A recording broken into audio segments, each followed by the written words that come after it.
Hey YouTube, how you doing? It's Max. Fix this real quick. Sorry. Um, it's Sunday morning. I just woke up and I got a haircut. I went to my parents' house. My mom gives me a haircut. It's pretty good. She does a good job, I think. So it's a good, also good to spend time with them and see how they're doing. So yeah, that's no real updates today, but a couple days ago, Julie and I were doing some activities for, I guess there's like these like therapy activities. I don't know if you would call them therapy. I guess it's more counseling. And they're just kind of like, self introspection activities that she's kind of working on. And I'm trying them out. So we're doing them together. Yeah, I was trying them out with her, and there's this one where it was like, describe yourself in 5 words, or I did 6 words, but I think her prompt was 5 words, and there's just this list of all these words, and you kind of have to like figure out which five most accurately represent you, and it's not something that has to be like perfect. The purpose of the activity is just to kind of see where which words kind of represent you, and then from there you can kind of further dissect it and be like, okay, so this is you know where I'm putting, like, for example, if you are someone who is very wants security, but then you're also someone who wants a lot of flexibility. Some of those can kind of conflict, because I'm not really the best at explaining it, but that's just kind of the gist of how it was explained to me. So this is pretty much, I'm going to explain my 6 words, and then I'm going to kind of go in and kind of dissect them and explain how I kind of see myself with these words and how they kind of relate, and how this is kind of who how this is kind of made who I am. So the 6 words are versatile. These are 6 words I chose. So versatile, open-minded, flexible, teamwork, originality, and self-control. And some of these aren't really like they aren't like adjectives. Like, teamwork isn't really an adjective, but it was a word on there still that kind of represented how I guess just represented me, I guess. So yeah, versatile, open-minded, flexible, teamwork, originality, and self-control. So versatile. Um, this is, I think this word kind of describes why I also wanted to name the channel Max of All Trades. I think that, and these are, again, I'm just going to explain like how this kind of, um, you know, I see myself through this. So, if I'm describing something and this is like not you at all, that's perfectly fine. This is just why I kind of identify with this. So, like, I think that like some people may like to be defined by something that they're good at.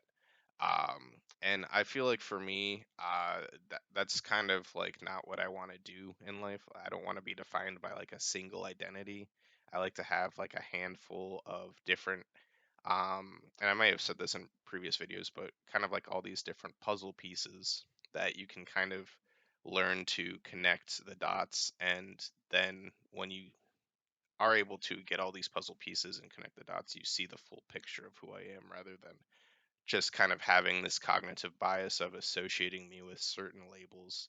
And then yeah, so I'm kind of getting off track, but yeah, versatility. I like to be good at like multiple different things, but I don't really care about mastering anything in particular. It's more about just yeah, just being competent, I guess, in a bunch of different things. And I feel like I guess, like, for example, if I have like a goal to be the best at something and I'm not the best in it, then it kind of starts to stress me out, because I mean, while there's always a goal, you could keep getting better and better and working towards it. I feel like I'm constantly like over uh overcritical of myself, if you know what I mean. So like, for example, if I'm playing chess and I'm working hard to be the best chess player, I'm probably on chess.com playing ranked chess, And for those who don't know, chess has this elo system, and it basically ranks you on a number. And so, like, a beginning chess player might be an elo of 500, an intermediate chess player might be an elo of 1000, an advanced chess player might be an elo of 1500, and a master chess player is probably like between 2000 and 3000, just depending on how what kind of master, if it's like a, anyway, there's just a lot of different people, and I'd say like most people are probably around 1000 elo. I don't know off the top of my head, but it's kind of like a bell curve, and so like there aren't that many people above 2000, but like there's still this like drastic gap between 2000 and 3000, if that makes sense. So like um it's one of those things where if I'm grinding chess.com, and I think I'm like 1300 elo in chess, and I don't really even play ranked. So if I were to grind it's something like this though, and it would be very stressful for me to like like I'd almost get into this obsessive mindset of trying to become better and better. And when I think about like me in that kind of mindset, I don't find it healthy because I just want to be good at this one thing. And I don't really see a whole lot of benefit in my life after you reach a certain point of competency at it, if that makes sense. So, like, I'm fine being like 1300 elo. I think it's like an intermediate chess player. And when I play against most people in my immediate life, I feel like I'm considered a pretty decent chess player, where I win most of the time, most games, and I think that's kind of a healthy spot to be in, because it's already to a point where a lot of people I find don't have fun playing chess against me because there's all this assumption that I'm going to win. So if I were to try to master chess, I feel like I'm investing all this time into something. Sure, I might be learning more ins and outs about chess, but I think for me, I'd prefer to spend that time learning other hobbies and other skills so I can be a more well-rounded person. Not that people who are masters at chess aren't well-rounded.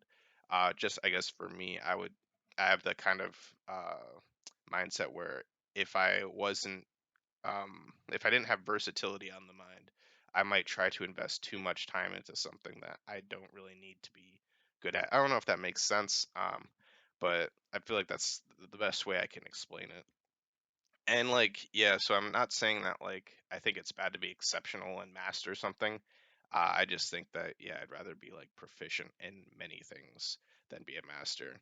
And I learned that people find value in like someone who's proficient in something, just as much as they do someone who's mastered something. So like, there's this friend, this kind of mutual friend, I guess, who's like a chess master, and he's like well known for being like a chess master.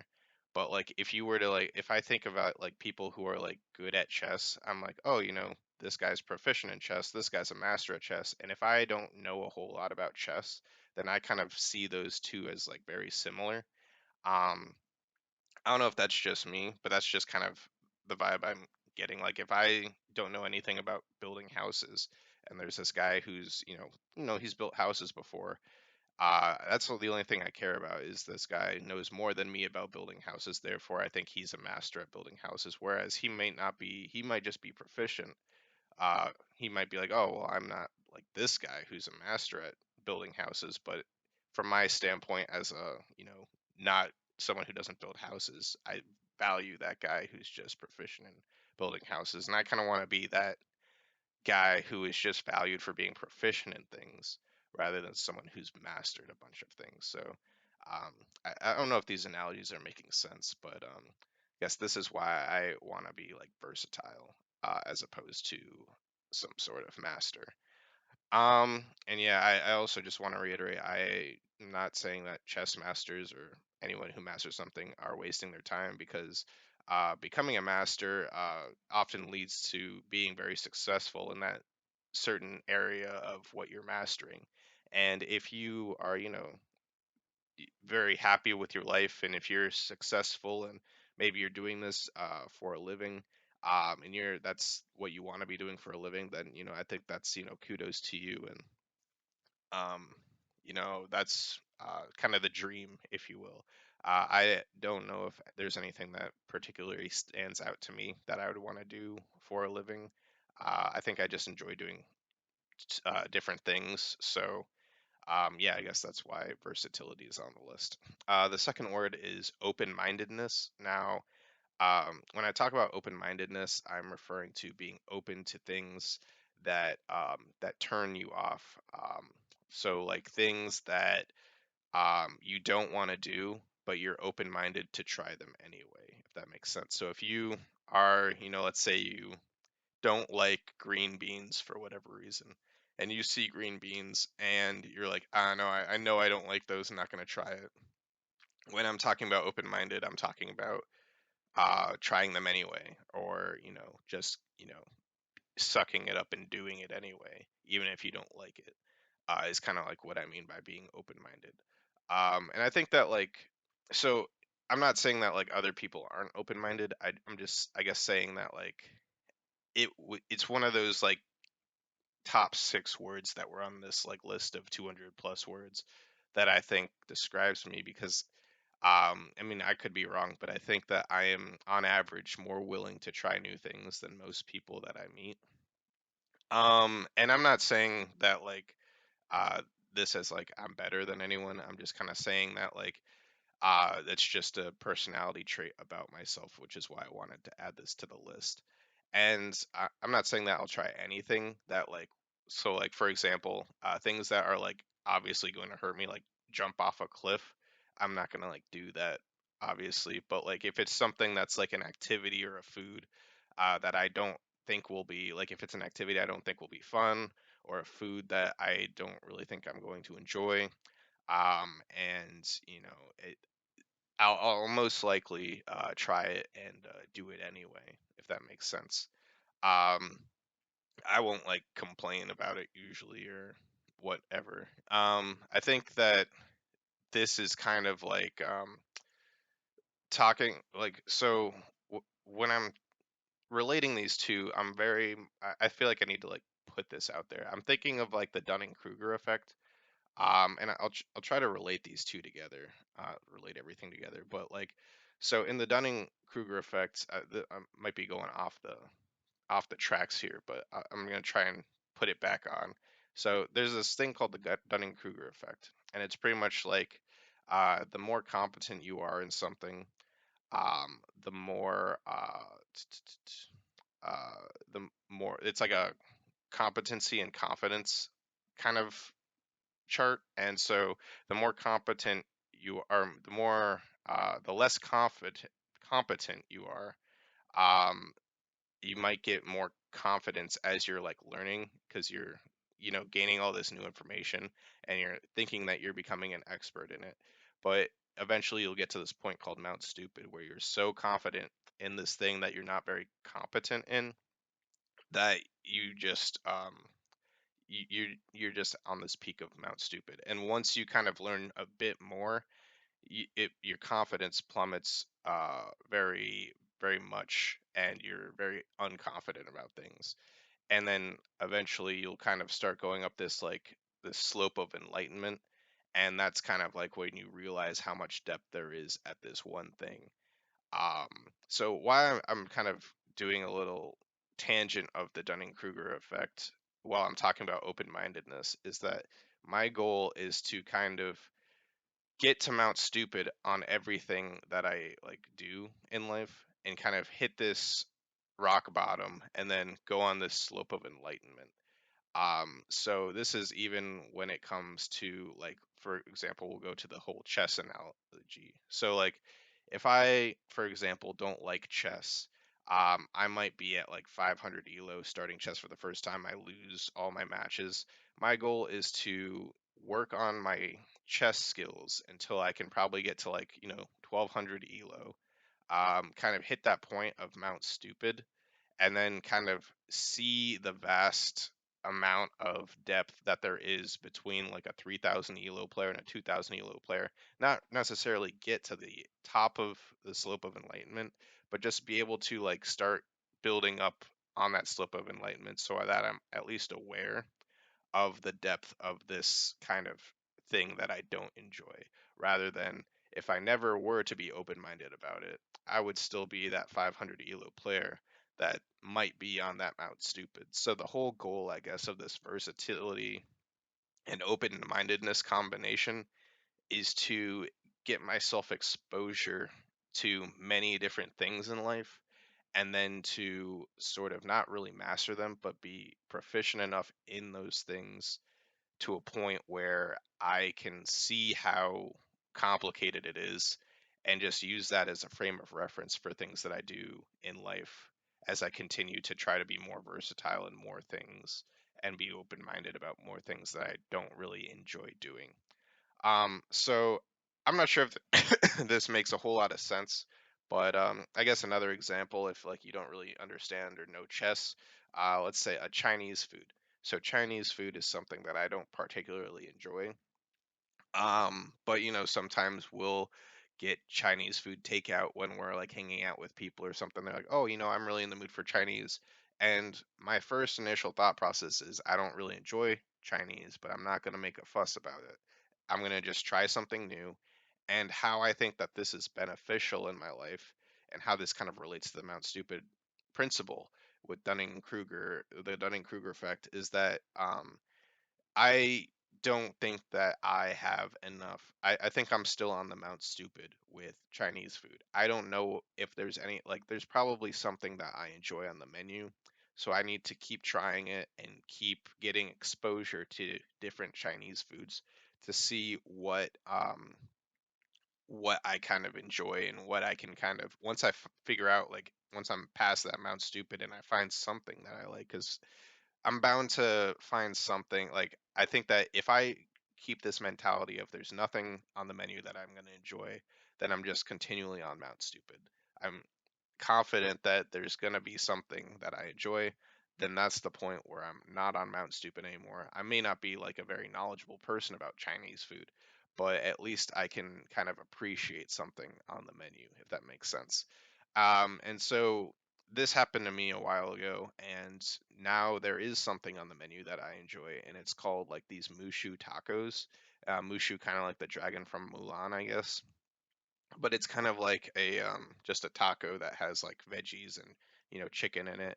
And so if I want now, when we have Chinese food, I'm faced with this kind of new problem of I can go with something that I at least have like comfort in knowing that I'll enjoy, or if I'm feeling a bit more adventurous, I can try something new and try to expand my, I guess, frame of reference on Chinese food restaurant takeout, which I guess is very Americanized. I don't think of Chinese food as like this. It's kind of like you thinking of that all American food is just McDonald's or something. Like it's not really like a I guess an accurate representation of like the vast you know different cuisines of China. But just for the sake of explaining a food example, this is just a food example.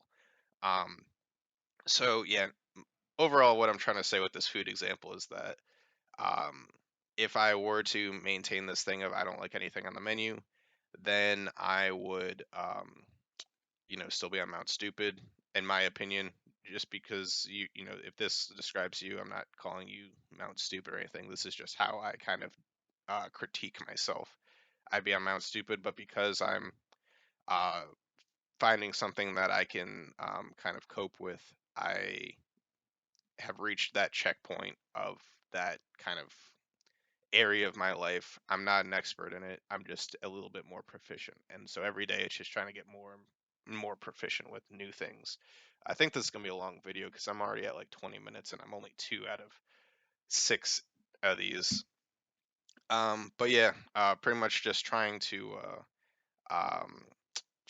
apply the same. Uh, so let me back up a little bit. So because I was just going off topic talking about the time of the video.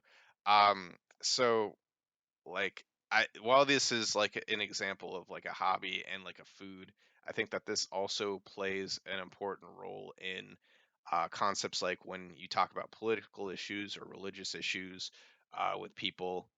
Maybe sometimes people have different music tastes or sports tastes, And whether it's controversial or a non-controversial kind of topic, I think that um, having this open-mindedness and versatility um, is kind of good, because when you are faced with people who have different opinions than you, instead of just being like, having cognitive bias and like assuming their stance, I think it's good to sort of pretend you're on Mount Stupid again.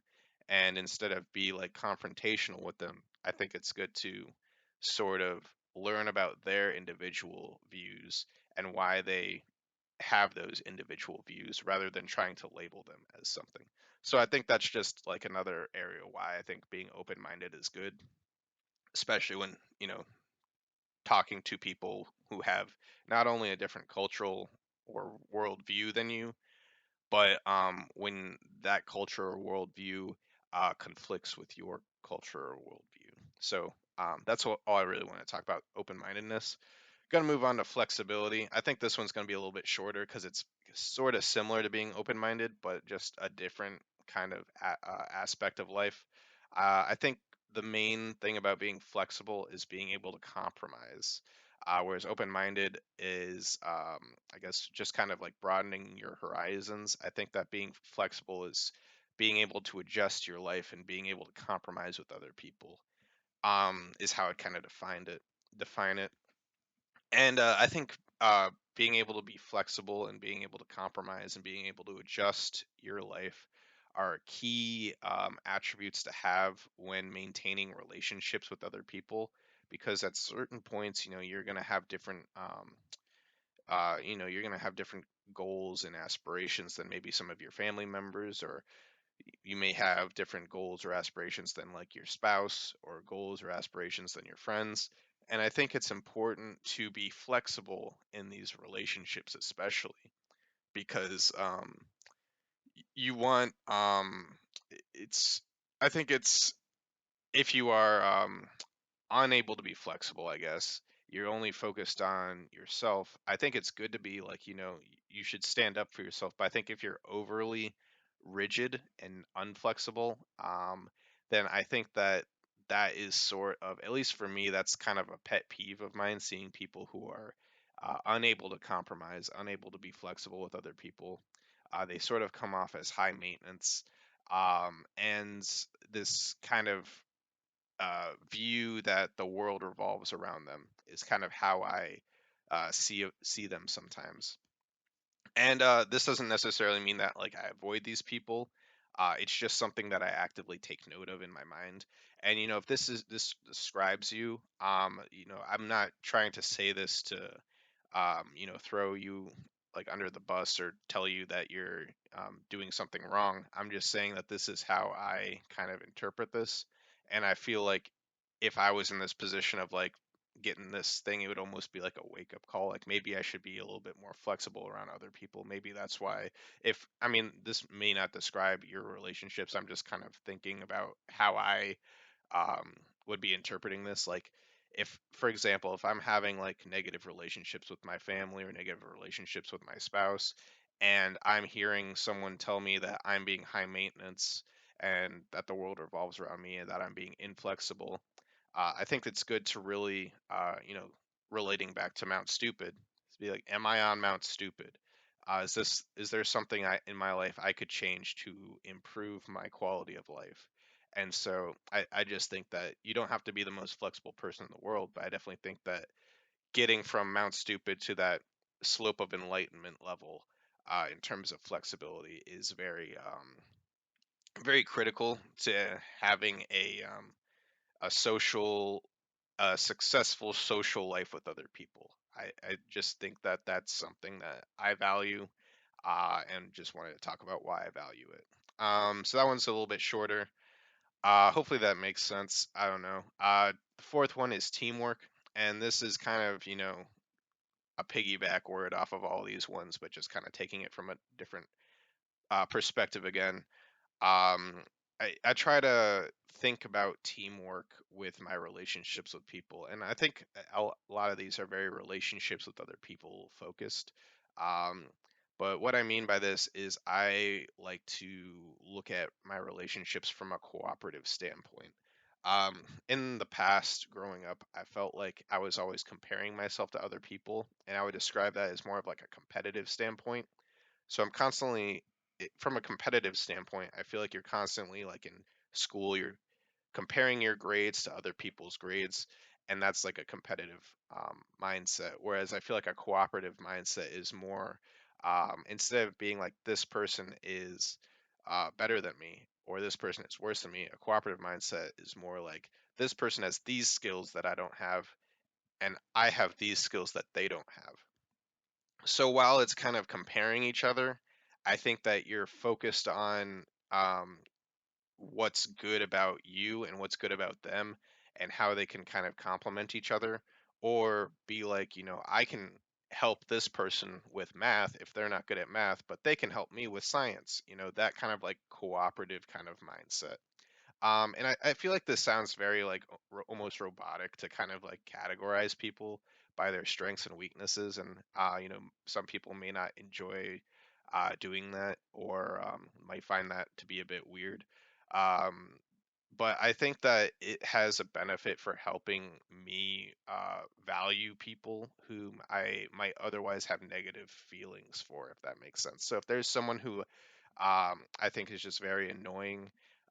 Instead of being like, oh, this person sucks, I can be like, oh, but they are good at this thing that I'm not good at. And that kind of like helps bring me around to seeing that this person has value, um, which I don't know if that's something that anyone else has ever been like, that person sucks. I don't know. That's just a way that how I can learn to cope. Again, going to the Mount Stupid analogy of like, instead of being on Mount Stupid and assuming that this person sucks, I can kind of do a little bit more research and digging and see that this person actually has value. And then I can, because at the end of the day, everyone has value. It's just in the moment when you're feeling like anger or resentment towards someone. I just think that this teamwork mindset helps get you to a point that's more level headed, if that makes sense.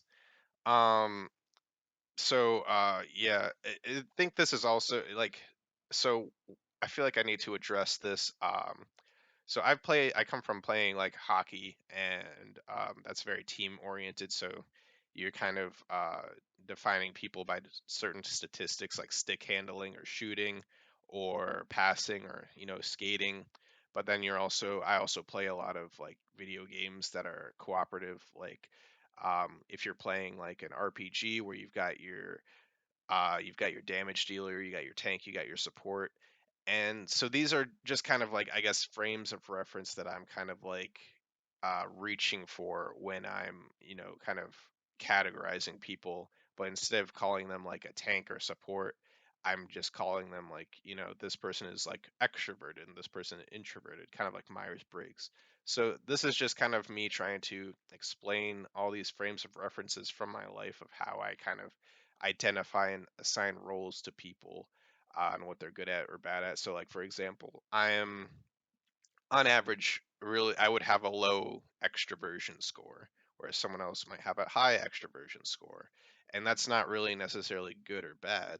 That's just kind of like how I um, sort of frame relationships and people in my head. And why I think that this can be kind of good is I'm having a little bit of a brain fart here, but I think that the reason why I think that this is important to me is that if there's ever a conflict with that person, so for whatever reason, let's say that, going back to the whole like flexibility thing, if I have in my head that this person is really bad at flexibility, instead of just going off on them and being like they suck at flexibility, they need to improve in their flexibility statistic or whatever, I can be like, okay, so this is just a weak spot for them, but they're really good at showing empathy to other people. So while they're inflexible and that's kind of annoying, they have a really high empathy score, and that's a very good quality trait. And that can seeing like kind of how they might be very like more on the emotional side, I can see that coming at them with all this logic and just like cold like statistic of like why they need to be a more flexible person is not going to be an approach that works. So instead of coming at them and being like, flexibility is better for you, I can be like, come at it from a more like vulnerable and like I guess I'm probably saying this really bad, but using a different approach, such as like explaining how their inflexibility makes me feel. And that's, I think, something that if they're more an empathy driven or emotional person, they might that kind of pathos argument of emotion might resonate more with them than me coming at them with logos or ethos or something like that, if that makes sense. So what I'm trying to say here is that by using a system that kind of like, I guess, psychoanalyzes people, I guess, with their strengths and weaknesses, it's almost like being this like self coach, I guess, where I can kind of like solve relationship problems in my life. Um, and if I try to do something like this, it's not always going to work, right? Because there's always the possibility of me uh not psychoanalyzing people correctly. And so that's just a good opportunity for me to update my worldview or how I see the person and be like, oh, I've got this wrong, how can I improve it? So it's just ultimately a tools that are trying to be used. They're not perfect tools, but they're trying to consistently update my system so that I'm not on Mount Stupid and I can kind of be at this stage of competency and understand things, if that makes sense. So, again, not trying to be like an expert and tell you how to live your life. That's just how I kind of operate, I guess. So, trying to have ultimately in this section, trying to have that teamwork mindset rather than like a competitive mindset. Yeah, we're at 31 minutes, 32 minutes, going into number five, originality. So, originality, I remember on the list there was also creative and individual. And I think that originality is ultimately a combination of these two words, which is why I chose it. So, I feel like originality, you have to be creative in order to be original, to come up with original ideas. And I think that you also have to be you have to stand out as an individual, be kind of one of a kind in order to be original as well. And I think it's important to be original because I think that people, this is kind of going back to teamwork. I think that it's good to be original because people who are original always bring something to the group, uh, kind of chemistry that no one else can. And I don't think that you should invest in trying to be original to be like better than others, but I think that it's good to always have these skill sets that you can kind of be this, well, at least for me, you don't have to, but like almost being this like with versatility in mind, being this like Swiss Army knife. So like, what I'm trying to say, I guess, is that like while you could have like a lot of people, different people being versatile, I think that with versatility in many different things comes originality because you just can fill in so many gaps that other people can't necessarily fill, if that makes sense, at like a moment's notice because you already have that, um, I guess, that vast range of different skills that you're kind of competent in. I don't know if this is making any sense, but I'm just trying to equate that being original, the way to be original is to be versatile, I guess, because you just have a lot of different um, pockets of information you can kind of um, sift through to sort of come up with an original solution, if that makes sense. So I think this being original complements teamwork because if you're unique and enjoyable to be around, like if you're, being flexible, you're not being inflexible, you're being open minded to things, you're being a team player. I think that all these kinds of um, words that I've kind of been defining so far really make you an enjoyable person to be around ultimately. Um, People enjoy spending time with someone who is a cooperative person, who is flexible, open minded, original, team player, able to do a lot of different things. I think that these are all very good quality traits for an individual. And why I think that this is important is because there's always going to be times in life where, um, you know, people are going to have to narrow the playing field and weed people out. And so this is, when you're applying to college, there's always going to be, there's the college application people are sifting through a lot of different applications. When you're applying to jobs, same thing. They're sifting through a lot of different people. When you're playing on a sports team or applying for like a higher level one, there's a bunch of different people trying to try out for it. Even when you're doing like friend activities, you're going out to dinner and it's Friday night, let's say, and you don't want to travel with 10 people. It's like, how can we narrow this down to 4 people or something? And I think that, just being someone who, again, just being someone who is a very, uh, I'm losing my train of thought here. I guess someone who stands out originally, I think can just help you get a job or, help you be, like, kind of come up as like a good friend to someone else. Um, just someone, even like, I guess technically in theory, making YouTube videos and having this original concept for like a YouTube channel or something, can help you kind of stand out on the platform.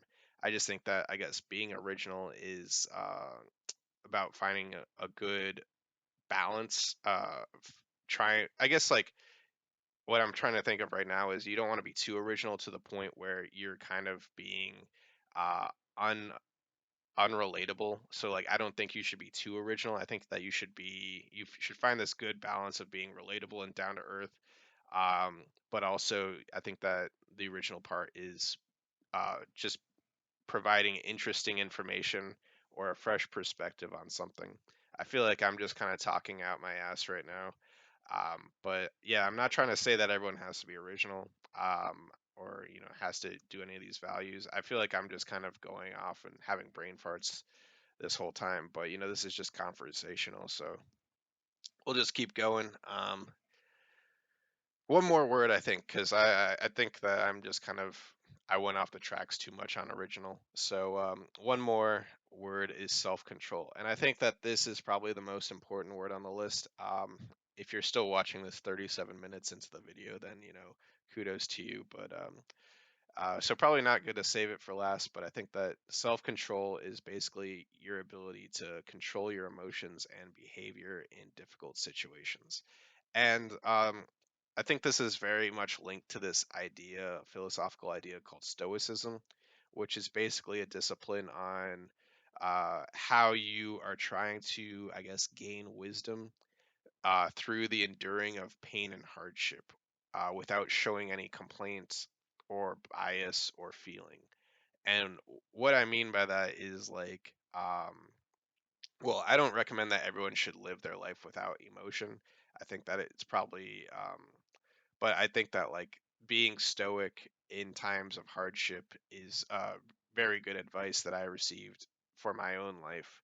And I think that being stoic has really helped me have self-control over, my behaviors, attitudes, stuff like that. So I think that self-control, really complements being open-minded and flexible, which in turn allows me to be more versatile and proficient in things that I do. And so, for example, I guess, well, I don't think that, like, I don't think that it's not. I'm like losing my train of thought again. Sorry about that. But I think that, like, I guess, I'll just change the topic a little bit. So, like, this is something that people, I think, can resonate with. So, when thinking of like fight, flight, or freeze responses, right? I think that my, typical response is to freeze, right? And I think that there's pros and cons of fighting. I think that there's pros and cons of fleeing, and pros and cons to freezing.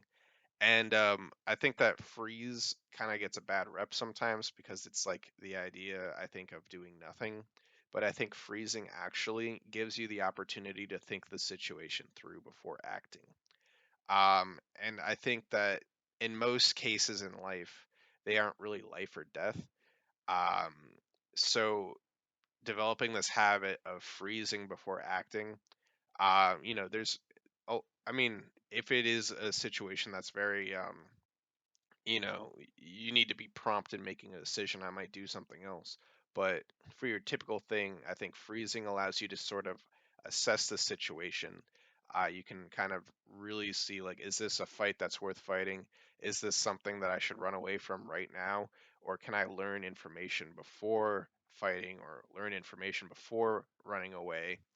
Um, it just kind of being an observer, a listener, as opposed to being like a speaker or an instigator, if you will.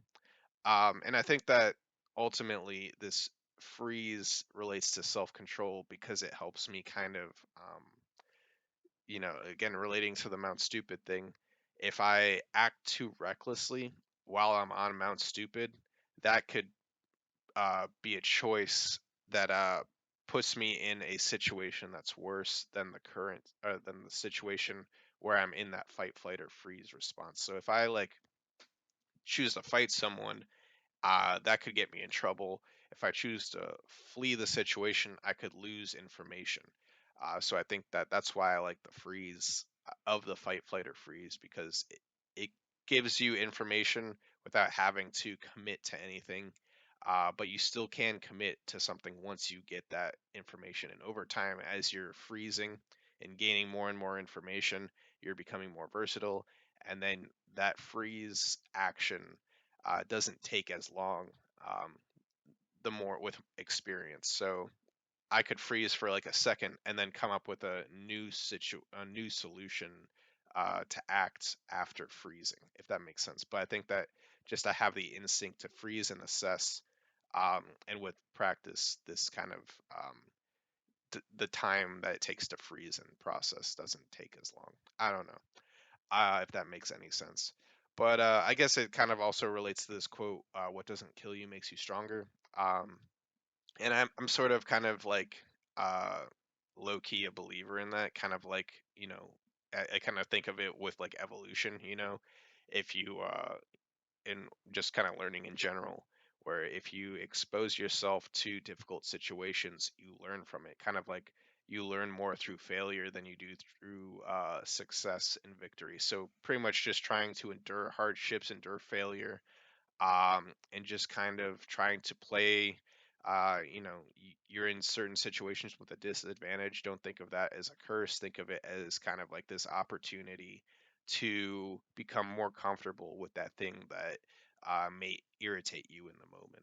And as you kind of develop this thick skin, I guess, um, you kind of become this tank in a way that, like, if something tries to bother you, you can kind of deflect it very easily. So I guess in conclusion, this isn't really meant to be a guide on how to live your life. This is just, the exercise that I did with Julia and just me dissecting it a bit more. And if anyone's interested in things like this, of just like learning about people, then I guess you could learn from it. If there's something that, you can take away from this video and apply it to your own life, that's awesome. Um, right now, I think that, if I were to rate my life, um, I would say that I'm a very uh, fortunate person to, have the life that I'm living in. I'm very content. There was another kind of exercise we did where we had to rank all these different aspects of life, like friends, family, um, hobbies, work, all those different things. And I gave all mine like really high positive scores that I'm very content with. While there's always room for improvement, I think that, um, you know, I'm, I don't know if this is a rare position to be in, but especially, I guess, the vibe I get from a lot of people is that there's a lot of negativity in the world. And so I think that I'm just thankful that I have, positive scores in all these different aspects of my life. Um, and part of this is probably the cards I was dealt in life, but at the same time, there are, looking back through life, there are definitely instances where I could have chosen bad paths that would have positioned me in bad places. And there were times in my life where I put in a lot of hours and work, physical labor, just grinding, and just grinding alone doesn't always pay off, but I think that doing these kind of like putting like having these kinds of like situations where I'm I'm not I guess what I'm trying to say is that like um I'm thankful for where I am. I don't think that I I want to acknowledge that I have privilege in life, like natural privilege in areas, but also I do want to pat myself on the back for work that I've put in. Like this wasn't something that I was just handed on a silver platter, all this content in my life, but just I guess taking everything that I've kind of been through in life, and I just kind of want to give myself some credit. I want to acknowledge, that I was not in like the worst situation ever.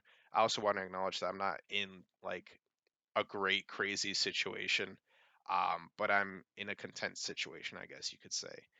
So definitely like middle of the pack, but I'm content being middle of the pack, if that makes sense.